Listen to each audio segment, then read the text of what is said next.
GTA ini lagi ngadain giveaway guys, dan kalian bisa nonton videonya di kiri atas. Nanti ada cardnya, kalian bisa klik. Nanti ada video giveaway-nya, bagaimana cara ngikutannya. Jangan lupa ditonton dan dapetin barangnya.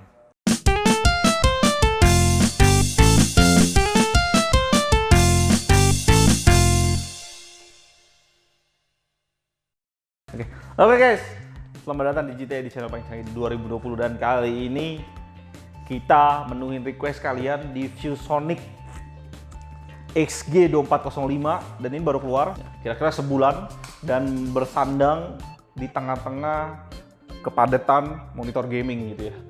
Dan sebelum masuk videonya, kita mau shout out dulu untuk sponsor kita kali ini, yaitu Kofuku, minuman masa kini yang terdiri dari berbagai varian rasa, dari susu, kopi, dan teh yang bisa kalian order di GoFood dan GrabFood.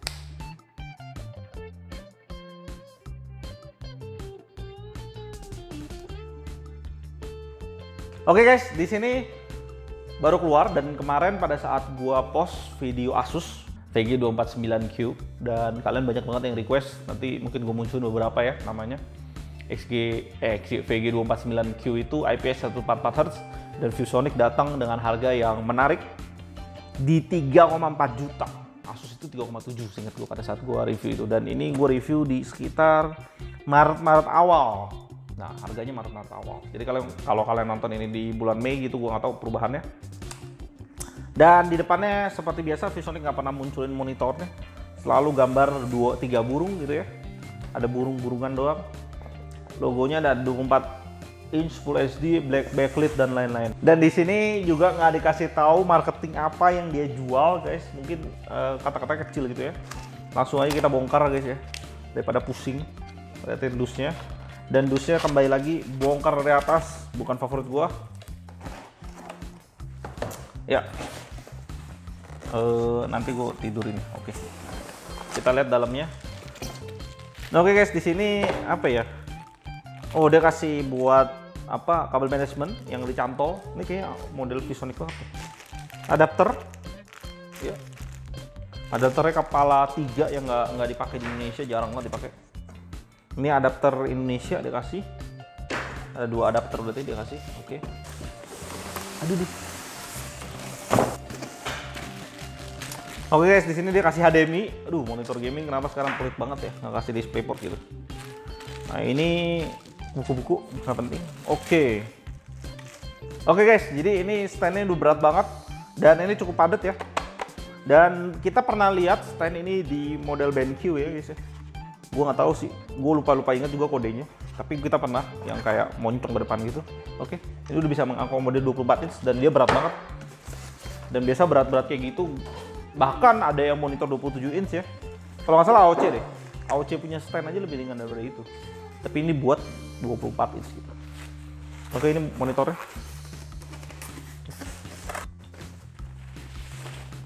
Wah. Oke guys, di sini langsung dicantol sama dia kakinya, dan ada 4 mur yang kalian harus buka kalau kalian mau pakai VESA mode, dia udah kasih. Oke, tombolnya juga nggak enak kalau kalian lihat ya. Dia bukan tombol ini, bukan tombol joystick, dia tombol kayak gini, dan di belakang lebih enak lagi menurut gua. Ya, dia udah kasih HDMI 2, DisplayPort 1, audio out, dan power. Oke, kita lihat depannya sebentar. Oh, dia udah bezel-less. Aduh, susah banget. Dia udah bezel-less, dan ada sertifikasi untuk energy savingnya seperti biasa. Bezelnya ini kelihatannya sih tipis ya, dan dia berat banget karena dia udah, ini sih padat sih. Gue bilang padat. Monitornya cukup berat, dan ini juga berat. Dan kita tunggu sampai monitor berdiri.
Oke guys, di sini bodinya seperti biasa ya guys. Gue udah pernah sering banget lihat ViewSonic pakai bodi ini, bodi kasar hitam, gaya-gaya batu gitu.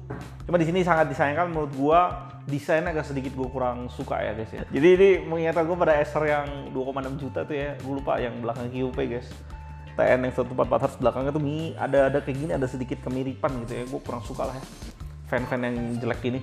Gue malah lebih suka favorit AOC gitu ya, dia bikin fan kayak gitu. Walaupun memang pengeluaran angin di fan yang kayak gini jauh lebih lebih leluasa gitu anginnya.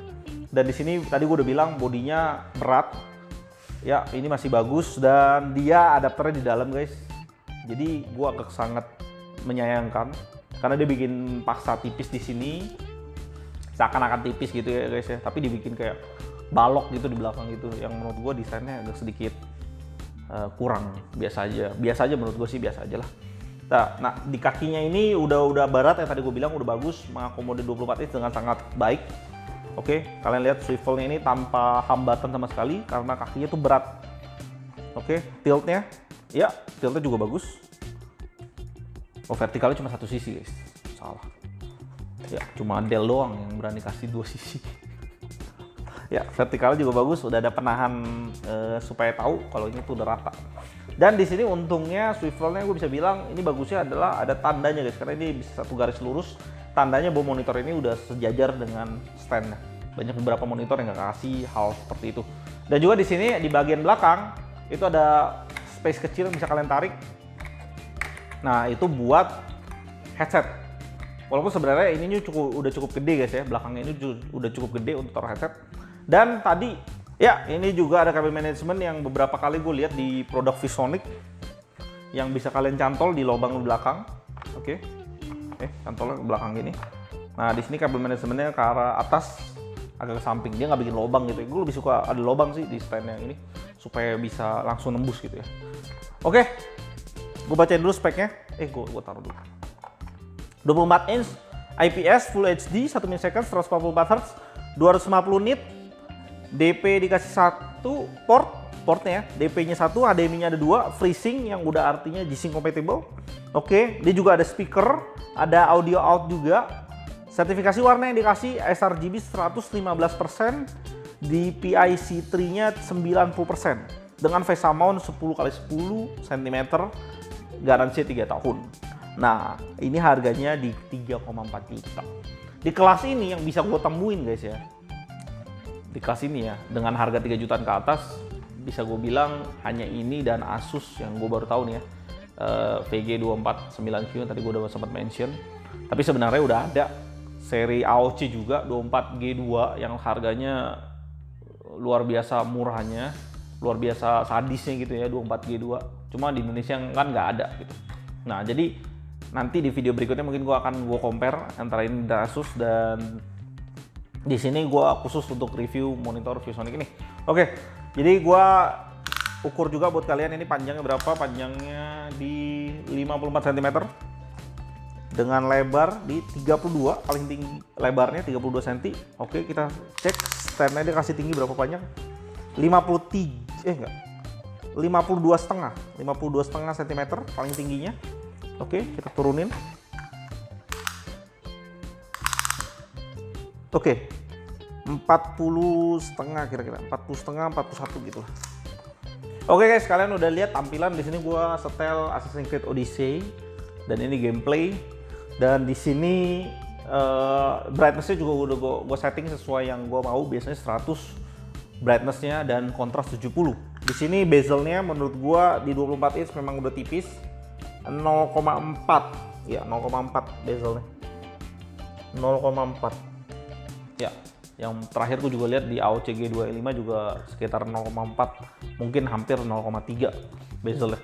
Itu sih tipis banget sih. Jadi memang zaman sekarang 2020 ya, semua orang mau tipis-tipis biar keren. Di sini bezel bawahnya di 1,7an sekitar 1,7 lah. Oke. Jadi di sini menurut gue yang paling penting dari monitor ini adalah garansi 3 tahun dan harga 3,4 juta, dan dia udah IPS 144 Hz 1 ms. Itu yang bisa kalian gunain untuk nge-gaming dengan kualitas warna yang nggak dikorbanin, karena biasanya 144 Hz apalagi tahun-tahun yang lalu kita harus pakai di panel TN. Dan kalian udah bisa nikmatin dengan IPS, viewing angle yang lebih luas, warna yang nggak terdistorsi seperti panel TN, dan VA, terutama yang VA murah gitu ya, terdistorsinya parah banget dan ada masalah di bleeding lebih banyak di VA. Tapi di sini kalian udah dapetin IPS 144 Hz, kalian udah bisa dapetin gaming juga, mantep. Dan pastiin game kalian bisa, bukan game kalian ya, PC kalian bisa nge-push game yang kalian mau mainin ke 144 FPS. Karena banyak yang nanya juga ke gua, hertz itu apa? Jadi gue jawab juga, hertz itu adalah bahasa gampangnya kemampuan sebuah monitor menampilkan berapa FPS gitu. Jadi bayangin kalau misalnya monitor kalian 144 Hz, berarti dia bisa tampilin ke kalian 144 FPS. Jadi pastiin komputer kalian bisa nge-push game kalian lebih dari itu, supaya MS-nya bisa didapetin. Dan juga banyak juga dari kalian yang nanya, 1 ms sama 5 ms bedanya jauh banget gak bang gitu. Menurut gua pribadi kalau kalian main di 75 Hz itu nggak ada rasanya sama sekali. Mau dia ngomong 1 ms, 0 ms bahkan. Karena kalian cuma ngerasain 75 Hz, nggak ngerasa imba banget. Karena menurut artikel-artikel yang gue baca juga, MS itu akan semakin response time atau input lag gitu biasanya orang sebut juga. Input lag itu akan semakin rendah. Komputer kalian bisa generate FPS lebih tinggi, jauh lebih tinggi daripada monitor yang bisa tampilin bahkan. Gitu. Jadi bayangin kalau misalkan kalian punya 144 Hz monitor ini, kalau kalian bisa nge-push game kalian sampai ke 300 FPS gitu ya, input lag-nya akan semakin kecil. Ya tapi tetap aja nggak akan sekecil 144 Hz ini, nggak akan sekecil 240 Hz gitu ya. Jadi 1 milisecond menurut gua sebuah patokan aja sih. Tapi kalau kalian mau merasa 1 milisecond yang true gitu ya, yang benar-benar 1 milisecond, ya kalian harus di 144 Hz. Ya 120 minimal lah. 120, 144, baru kalian lari ke 240. Bahkan Nvidia juga keluarin 360 di tahun ini. Yang memang ada beberapa game kompetitif yang hype banget di luar sana, kayak contohnya CSGO gitu ya. Kan VGA yang biasa aja kalian bisa nge-push game itu sampai 370 FPS lebih gitu. Dan kalau kalian cuma pakai monitor 240 Hz, jadi kalian cuma bisa lihat informasi gitu ya. FPS itu informasi frame per second. Informasi yang kalian bisa lihat hanya 240 FPS aja yang dia bisa tampilin. Makanya Nvidia ngeluarin monitor kerjasama sama siapa gue lupa, sama LG kayaknya. Dia ngeluarin monitor 360 dan gua harap nanti gue bisa review monitor itu. Thank you buat kalian yang udah nonton sampai akhir. Kalau kalian suka dengan video barusan, kalian bisa support kita dengan like, subscribe, dan komen. Dan jangan lupa nyalain tombol lonceng di sebelah tombol subscribe untuk dapetin update terbaru dari GT ID. Dan di kolom komentar kalian bisa request ke kita barang untuk di-review. Kalian juga bisa isi kritik dan saran. Apapun pikiran kalian akan gue baca satu persatu. Di tahun 2020 ini, GT ID mempunyai tema giveaway buat kalian subscriber dan viewer setia dari GT ID. Buat teman-teman kalian yang punya produk yang mau di-review sama kita, kalian bisa kontak kita di email kita, ada di deskripsi di bawah. Dan kita hanya minta kalian mempersiapkan produk atau merchandise untuk di-giveaway kepada viewer dan subscriber setia GT ID. Salam GT ID dan tetap